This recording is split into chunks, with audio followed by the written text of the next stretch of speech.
Growing up in this rich sort of enclave of artists, I always like to say my first language was a visual language. My name is Alison Saar. I'm an artist and I live in Los Angeles, California. I work primarily in sculpture, but also do printmaking and painting. So I grew up in Laurel Canyon, where I live now. We moved back in mid-90s. Both my parents were artists. My father was a mid-century ceramicist, and he was later an art conservator. My mother trained in graphics, but she was also very interested in the spiritual world. And so we were looking at tarot and the occult. And so it was just like this perfect balance. My father really taught me techniques, and my mother really taught me how to talk about things that are unseeable and unseen.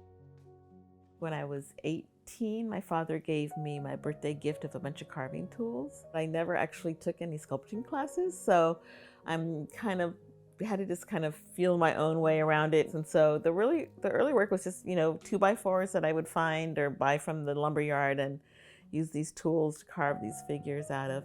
I would say a lot of the work is research based. I'll get an idea from just something that's happening here and now, but it'll then go back and do a lot of research, which just leads me to all other kind of really interesting and intriguing ideas. It's just a really fun part of the process, is sort of thinking and exploring and finding quirky ways of looking at things.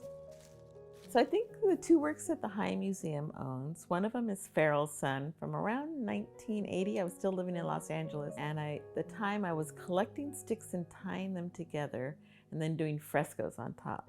So one of the mediums I worked with on my father was fresco, because he did a lot of conservation of Chinese frescoes, and so I was really intrigued with trying to make them.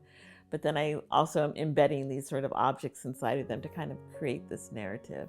And then the other piece, Tobacco Demon, was part of the installation of the show I had done at the High Museum, which was titled Fertile Ground. Tobacco Demon looks like he's wearing a suit of tobacco leaves, and he's carrying a leash and smoking a cigar, and he is a black overseer, which kind of really was like this sort of double betrayal. I think at this point I'm just really excited to be able to explore again.